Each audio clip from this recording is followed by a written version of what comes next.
Mario, ¿cómo es el mecanismo fisiológico del miedo? Pues es un mecanismo sumamente complejo, Sí, porque ten en cuenta, Jesús, que nosotros pertenecemos al 0,1% de las especies sí, de las que existe registro fósil y que todavía siguen vivas. ¿Cómo hemos conseguido esto? Pues lo hemos conseguido, entre otras cosas, porque hemos sabido distinguir la amenaza mm, antes de que fuera demasiado tarde. Los ya, mecanismos del miedo lo que intentan es captar cualquier cosa que pueda suponer una amenaza. Esto que está muy bien sí, desde el punto de vista físico porque nos puede dar recursos cuando nos ya, enfrentamos, por ejemplo, a un depredador, mm, se convierte en un problema cuando la mente o ciertos compartimentos de la mente mm, utiliza estos mecanismos para generar ya, unos miedos que los vivimos como reales y que son simples alucinaciones, son simples espejismos ya, que la mente es capaz de crear. Y por ya, eso, pues hay personas perfectamente capaces de hacer frente a un montón de desafíos, pero el miedo les atenaza, el miedo les esclaviza, ¿no? Entonces, ya, la anatomía del miedo es una anatomía que tiene un sustrato neural, un sustrato también en el cuerpo, un sustrato sí, fisiológico, pero que también tiene un enorme componente mental. Entender la ya, relación entre los dos espacios creo que es importantísimo para vivir con más confianza, con más ilusión y con más serenidad. ya. Oye, en mayor o menor medida, todo ser humano tiene este miedo primario y visceral a no ser aceptado, ¿no? A no ser suficiente, a no estar a la altura. Esto nos viene de cuando teníamos que vivir en grupos y para poder sobrevivir hace miles de años y necesitábamos la aprobación de los demás. Pero esto ahora se ha convertido en una carga, ¿no? ¿Cómo hacemos para gestionar esto? Fíjate, yo diría, Jesús, que el miedo es incluso más profundo que eso. Es un Ya, miedo de orden ontológico, es decir, sí, metafísico, va más allá de lo que es puramente físico. ya, Tú ten en cuenta que una de las grandes diferencias que nosotros tenemos con los animales es la autoconsciencia, la capacidad reflexiva de darnos ya, cuenta de las cosas. Un animal, bueno, nace, va creciendo y llega un momento en el que envejece y muere, pero no tiene esa constancia de la muerte que tenemos nosotros. ya, Y llega un momento en el que nos damos cuenta que las cosas son perecederas, que yo tengo unas arrugas que no ayer tenía. hace unos años no tenía, Ya, que me duele algo que cuando era más jovencito no me dolía. Tengo que ir a funerales de ya, padres, de amigos míos, tengo que asistir a entierros y el concepto de la muerte es algo que está muy dentro del ser humano. ¿Qué ocurre? Que esta sensación de vivir en la intemperie, esta sensación de estar solos, ya, esta sensación de que todo pasa y todo cambia, hace que uno de los sistemas más potentes para reducir esa sensación de soledad sea ya, encontrar amparo, encontrar ya, cobijo. ¿Dónde lo encuentras? Con los demás. ya, ¿Cuál es el otro lado de la moneda? El otro lado de la moneda, o el otro lado en este caso el filo de la espada, sí, está en que a veces con ese deseo de encontrar cobijo en los demás quedamos muy esclavizados por la opinión y llega un momento en que esa opinión se convierte para nosotros en lo que nos mueve, ¿no? Y ahí ya, es donde yo creo que tenemos que mejorar. ya. Mucho trabajo que hacer, ¿no? Mucho trabajo que hacer. Oye, ¿tú crees que pensamos demasiado, Mario? ¿Eres de los que suscribe que demasiado análisis lleva a la parálisis? Bueno, es una cosa muy fácil de observar. El pensamiento, hay dos tipos de pensamiento, el automático que no sirve Mm, para casi nada y el reflexivo que sirve para casi todo. ya, Pensamiento automático son la cantidad de juicios y de prejuicios que manejamos ya, diariamente y que hacen que muchas veces condenemos las cosas o incluso las personas sin ni siquiera conocerlas. Este es un pensamiento que está demostrado que daña la salud. ya, Por sorprendente que parezca, este tipo de pensamiento mm, daña la salud porque genera muchísima tensión, ya, genera mucha ansiedad, genera un montón de angustia y esto repercute en el cuerpo. La reflexión es diferente. La reflexión pide sosiego, pide una interiorización, pide aquietar la mente, suspender este pensamiento automático, ahondar más en una idea y por eso la reflexión sí es muy, muy útil. ya, Por eso todo lo que es la serenidad, silencio, momentos de meditación, etcétera, tiene un efecto tan saludable en nuestro cuerpo. ya, en el bienestar, ¿no? En el bienestar, claro. Que haya tantas empresas de éxito en Silicon Valley, aparte de por otras muchas razones, es porque el ambiente es propicio a eso, ¿no? Se acepta el fracaso. Entonces los emprendedores lo intentan más veces y al final por estadística pues también hay más éxitos, ¿no? ¿Cómo podemos trasladar ese principio a nuestra vida para intentar crear un entorno en el que nos dé menos miedo tomar decisiones y hacer más cosas? He tenido la ocasión de visitar distintas empresas en Silicon Valley y Sí, conocer gente muy metida en el mundo del emprendizaje. Y la conclusión a la que he llegado yo es la siguiente, porque Silicon Valley es una excepción incluso en los Estados Unidos. Solo hay un lugar que yo conozca que tiene la misma dinámica o la misma filosofía que Silicon Valley. Se llama el MIT, el Instituto Tecnológico de Massachusetts, que está en Cambridge, enfrente de Boston. Para mí, ¿cuál es la fórmula de éxito? La fórmula de éxito tiene unos ingredientes muy sencillos. Lo que pasa es que no son fáciles de aplicar. El primero, como muy bien decías tú, Jesús, es una relación con el fracaso radicalmente distinta a la que tenemos, por ejemplo, en Europa. Yeah. Ante el fracaso, ellos no se sienten fracasados. Ellos sencillamente ven que una vía se cierra y hay que probar un camino diferente. Y en el camino, en este proceso de emprender un camino diferente, tienen que ver qué aprendizajes salen de esa vía que no ha funcionado. Eso es lo primero. El impacto del fracaso en Europa y sobre todo en muchos países del arco mediterráneo es tremendo. O sea, una persona fracasa y se siente fracasada. Estigmatizada ya, ¿no? Y el propio contexto la apunta con el dedo, etcétera. Ese es el primer punto. El segundo punto es, el segundo ingrediente es la cooperación. Yo he visto unos niveles de cooperación en Silicon Valley y sé que los hay en el MIT espectaculares, como también los hay en la cocina en el País Vasco, ¿no? Es decir, ellos comparten muchísimo las recetas, no se ven como contrincantes, se ven como compañeros en un proceso de conseguir una cocina lo más creativa posible y son un muy buen reflejo de un Silicon Valley en España, ¿no? Entonces esta cooperación está muy basada en el tercer ingrediente, que es la generosidad. La generosidad como deseo de ayudar al otro a crecer. Esto desde una mente muy racionalista, desde una mente muy cartesiana, parece un absurdo. Yo recuerdo esa frase que me parece tan lamentable, que es al enemigo ni agua, ¿no? Entonces, proyectas enemigos donde podría haber amigos. ¿Y qué pasa? Que al final se pelea por un trozo de la tarta en lugar de trabajar juntos para ver cómo hacemos la tarta más grande. Creo que esa es la clave. Y también que ha habido, obviamente, el cuarto ingrediente que yo pondría ahí es que exista una facultad, es decir, una universidad. Silicon Valley no existiría sin la Universidad de Stanford. La Universidad de Stanford es una universidad que genera emprendedores. El MIT es una institución a nivel mundial que genera mayor número de emprendedores. Sin embargo, como contexto global, Silicon Valley es algo absolutamente diferencial. Y eso es lo que yo he contemplado. Casi todas las empresas han crecido alrededor de Stanford. Stanford es una universidad muy implicada en dar una enseñanza práctica, en favorecer la mentalidad de emprender, la mentalidad de crear valor. Y eso indudablemente ha tenido un impacto alrededor. Se dice que al final del día somos la media entre las 5 personas con las que más interactuamos, ¿no? Entonces, si yo me paso el día con un grupo de 5 amigos victimistas viendo la televisión, es probable que acabe siendo el sexto.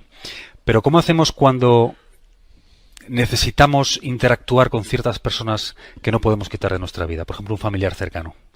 ¿Cómo podemos gestionar eso? Bien, esa es una pregunta bastante compleja. Voy a intentar resumir la respuesta. No sé si son 5, 6 o 10 las personas que de alguna manera nos impactan tanto, pero no cabe duda que es así. Y es así, entre otras cosas, por el descubrimiento hace unos años en la Universidad de Parma, en el norte de Italia, cerca de Milán, de las neuronas espejo. Neuronas que son capaces de reproducir en nosotros el estado emocional de otra persona. Cuando tú estás rodeado de personas que tienden a ver la vida de una forma muy negativa, muy pesimista, por vía inconsciente, sin que tú te des cuenta, a ti eso te va afectando. Entonces, esa es una de las razones por las que es tan importante rodearse de gente positiva. De gente, por lo menos, que tienda a ver las cosas con un punto de ilusión, con un punto de alegría. Ahora, también es verdad esa situación que se produce, que es que una persona tiene que convivir con un familiar que a lo mejor tiene una depresión. Yo en este caso lo que diría es lo siguiente: no puedes cuidar de los demás si no te cuidas de ti mismo. Es decir, hay veces que estas personas creen que tener espacios para cuidarse, para recuperarse de algo que desgasta tanto como es prestar atención o estar al lado de una persona que tiene una enfermedad que genera mucho desgaste, sea un Alzheimer, sea distintas veces de Parkinson, sea una depresión, etcétera, pueden pensar que dedicar tiempo a ellas es egoísmo. Yo creo que eso está muy mal entendido. Tú no puedes cuidar a los demás si estás lleno de frustración, si estás agotado, si estás que no puedes más. Entonces, yo lo que haría sería eso, es decir, asumir que esta es una prueba de amor. Tener que cuidar de una persona que en ese momento necesita que se la quiera, cuando a lo mejor hace lo opuesto que nos gustaría que hiciera, y a veces protesta y nada es suficiente. Y por otro lado, la importancia extrema de que esas personas que están cuidando de otros también se cuiden de sí mismas. ¿Qué es la neuroplasticidad? ¿Y qué es eso de que ser más valiente nos hace más listos? Que he leído en uno de tus libros. Sí, la neuroplasticidad es dentro de la neurociencia del siglo XX, sí, y comienzos del XXI, obviamente, pero es un descubrimiento del siglo XX. Es el descubrimiento más importante que se ha hecho en neurociencias. Hay que tener en cuenta que el cerebro es una estructura de una complejidad tremenda, ¿no? Ya. Y que siempre se había dado por hecho que las neuronas a partir de cierta edad prácticamente no se modificaban. Bueno, había algunos cambios en los receptores, en la membrana, etcétera, pero no mucho más. Don Santiago Ramón y Cajal ya intuyó hace muchísimos años que la neuroplasticidad era un hecho. No lo podía mostrar porque hace falta una tecnología muy sofisticada, pero él lo intuyó. Era una persona, no solo un gran científico, sino una persona con una gran visión, ¿no? Y la neuroplasticidad es la capacidad del cerebro de moldearse desde la mente. ¿Qué quiere decir? Si yo introduzco, vamos a utilizar una analogía muy pobre pero que nos puede servir. Si yo considero que el cerebro es un ordenador, lo que es el hardware, la parte física del ordenador, y la mente es el software, es decir, el disco, el programa que yo incluyo, pues claro, yo puedo entender perfectamente que lo que dé ese hardware depende también del software. Pero no se me ocurriría pensar que el software tiene la capacidad de cambiar físicamente el cerebro, el ordenador. Sin embargo, la mente sí tiene la capacidad de cambiar físicamente el cerebro. Hoy se sabe que dependiendo del tipo de mentalidad que tú tengas, una mentalidad más optimista, más pesimista, esa mentalidad moviliza una serie de neurotransmisores, una serie de hormonas, una serie de cambios electromagnéticos que sí producen cambios físicos en el tejido cerebral. Esto es lo que se llama neuroplasticidad.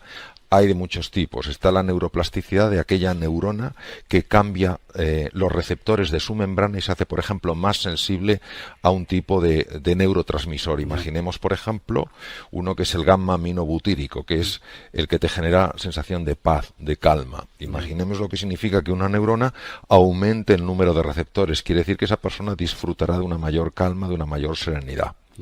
Pero también esa neurona puede cambiar su forma de conectarse con otras neuronas. Entonces crea nuevas dendritas, es decir, nuevas prolongaciones, crea nuevas ramificaciones de su axón con el cual ella manda información a otras neuronas y de esta manera se crean nuevos circuitos. Pero hay una tercera forma de neuroplasticidad que es la más sorprendente, que se llama neurogénesis, que es la formación de nuevas neuronas a partir de células madre.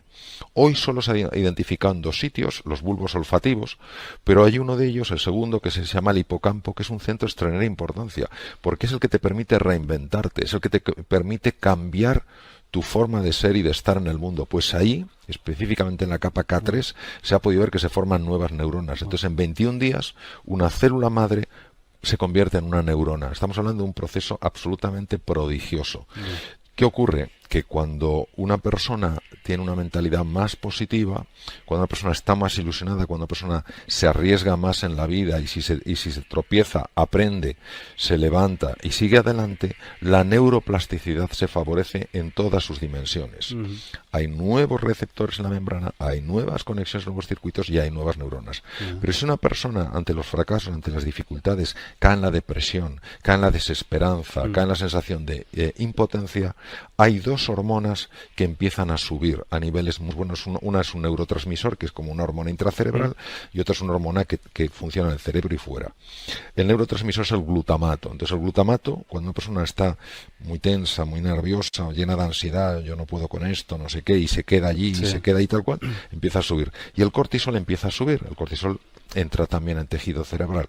La combinación de los dos llega a matar neuronas. O sea, primero bloquea todo el proceso de neurogénesis, pues que además mata neuronas. Entonces es un ejemplo claro de cómo la mente es capaz de afectar físicamente al cerebro. Al cerebro. Y hacerlos más listos. Claro, tú te haces más listo porque la inteligencia es la capacidad de resolver problemas y adaptarte. Si tú tienes neuronas que están más conectadas, neuronas que comparten más información, neuronas que trabajan mejor, indudablemente tu capacidad de resolver problemas, tu capacidad de adaptarte aumenta. Claro. Háblame de Elizabeth Kubler-Ross. Bueno, Elisabeth Kubler-Ross es una mujer ya afortunadamente bastante conocida, psiquiatra, discípula de Carl Gustav Jung, suiza, y esta mujer se fue a los Estados Unidos y fue la primera mujer que se atrevió a hacer un estudio de las emociones de las personas, de los enfermos que estaban muriéndose. Esto generó un problema enorme porque, bueno, no gustó nada ese tipo de estudio, la despidieron, pero había tenido tanto impacto su primer libro que se montó una especie de motín social y la tuvieron que readmitir. Y esta mujer, los mensajes que manda, que son potentísimos, dice que una de las cosas que más le impresionó cuando acompañaba a personas cuando se estaban muriendo es con qué frecuencia le decían: me habría atrevido más en la vida. En lugar de recordar algo que no había funcionado, algún fracaso que habían tenido, lo que recordaban sobre todo, desde esa nueva perspectiva que tiene que dar ese momento, que en algún momento todos pasaremos por él, fue: qué pena. Ahora veo con claridad que me tenía que haber atrevido más. O sea, que se arrepentían más de lo que no habían hecho de lo que sí habían hecho. Exacto, ¿no? sí. Los primeros 7 años de vida son fundamentales, ¿no? En la forma en la que se forma nuestra personalidad y la forma en la que luego vamos a estar en el mundo, ¿no? Dinos 2 o 3 consejos para los padres que están ahí fuera, que creas que, bueno, puedan ayudarles a darles más confianza a sus hijos o a ser adultos más valientes. Bueno, yo sé que ser padre es precioso y no es fácil. Yo diría que el lema, por lo menos que intento seguir en mi vida, lo mejor que sé es: darles raíces para crecer y alas para volar. Es decir, las raíces para crecer es darles unos sólidos valores, unos sólidos fundamentos para que no anden a la deriva por la vida. Hoy en una sociedad donde parece que todo vale, no podemos olvidar que un valor es aquello que perfecciona una persona y no depende de la cultura, depende de nuestra humanidad, de cómo somos como seres humanos. Entonces, lo primero, esas raíces son los valores por los que tienes que estar dispuesto a dar la cara y asumir la pérdida que va a implicar el que des la cara por ellos. Esos valores solo los vas a transmitir si tú los vives. Ese es el ejemplo. Y luego, alas para volar, es decir, que hay que favorecer que nuestros hijos tengan oportunidades para equivocarse, para aprender y para salir adelante. A veces nuestro deseo de protegerles de todo hace que esas alas no se abran. Y queremos que sigan exactamente un camino. No. Nosotros tenemos la suerte de tener una vida. Dejemos que ellos tengan la suya. Obviamente, si están haciendo algo que nos parece que es peligroso, es nuestra obligación, nuestra responsabilidad marcárselo. Pero eso de que tienes que hacer la misma carrera que he hecho yo porque eso es tradición en la familia, o no te dediques a la música, o no te dediques tal, que te morirás de hambre, me parece que es una cosa que no lleva a ningún sitio. ¿Cómo pasa alguien de la cirugía y la medicina a comunicar sobre motivación, sobre liderazgo y todas estas cosas de las que pasas cuando te das cuenta que eso es parte de la medicina. Cuando te das cuenta que la medicina no solo es hacer un buen diagnóstico y llevar a cabo una buena intervención quirúrgica, sino que la medicina es también y sobre todo no perder de vista jamás que delante tienes un ser humano, no un caso clínico interesante. Y si tienes un ser humano, pues lógicamente tienes que conectar, encontrarte con ese ser humano. Tienes que tener la capacidad de ponerte en su lugar, entender su sentir y ayudarle a aflorar ese potencial, esos recursos que todo ser humano tiene. Entonces es natural, dentro del proceso de hacerse médico, tener esta inquietud. No lo vean así y piensen que la medicina es algo exclusivamente de orden científico y técnico, y que no tiene ningún componente humanista. Yo creo que es científico, técnico y humanista. Sé que eres un lector voraz. ¿Ha habido algún libro en tu vida que te haya marcado especialmente o que haya significado un punto de inflexión en cómo ves la vida? Yo leo mucho, es verdad. Llevo muchos años leyendo mucho. Un libro que me marcó mucho fue un libro del profesor Pedro Laín Entralgo, gran médico, extraordinario antropólogo, catedrático de Historia de la Medicina de la Universidad Autónoma de Madrid. Se llamaba La relación médico-enfermo. Ese libro me marcó mucho porque precisamente hablaba de esto, hablaba de hasta qué punto el encuentro con otro ser humano, la comunicación, la relación entre el médico y el enfermo tenía una capacidad sanadora, ¿no? La investigación reciente en el campo de la psiconeuroendocrinoinmunología demuestra claramente esto. Es decir, el encuentro con otro ser humano, que un ser humano se sienta cobijado, entendido, comprendido, querido, moviliza un montón de hormonas enormemente positivas, baja aquellas que son negativas y favorece todo el proceso de recuperación del organismo, y entre ellos la actuación del sistema inmune, que es el que nos defiende frente a bacterias, virus y tumores. Es decir, hoy no hay duda desde el punto de vista científico que la relación médico-enfermo, cuando es una relación cordial, amistosa, afectuosa, llena de respeto y de consideración, es en sí misma, por sí misma, sanadora. Cuando oyes la palabra exitoso, ¿qué persona te viene a la mente y por qué? Me viene cualquier persona que, independientemente del cargo que ocupe, se siente agradecido por estar viva. ¿Hay algún personaje histórico que te hubiera gustado conocer, Mario? Hay muchos que me hubieran gustado conocer, tanto en Oriente como en Occidente. Si me tuviera que quedar con uno, sin ninguna duda me quedaría con Jesús de Nazaret. Jesús de Nazaret. Sin duda. Dime algo de lo que estés convencido, pero que no puedas probar. ¿Hay algo? Sí, yo estoy convencido que hay una inteligencia llena de amor y de sabiduría que organiza, ordena el cosmos y que siempre, aunque no lo veamos, está a nuestro favor. ¿Hay algo de lo que hayas cambiado radicalmente de opinión en los últimos años? Pocos, en los últimos 2-3 años. ¿Algo que hayas cambiado de opinión? Bueno, yo durante muchos años me he dedicado a estudiar, a reflexionar, a investigar en distintas áreas. Lo que me he dado cuenta es que hay ciertos espacios en el ser humano a los que no se puede llegar a través de la investigación. Solo se puede llegar desde el silencio, la serenidad y la apertura confiada. Es decir, precisamente cuando silencias la mente, puedes acceder a espacios que están llenos de ilusión y están llenos de oportunidades. Y la última pregunta, Mario.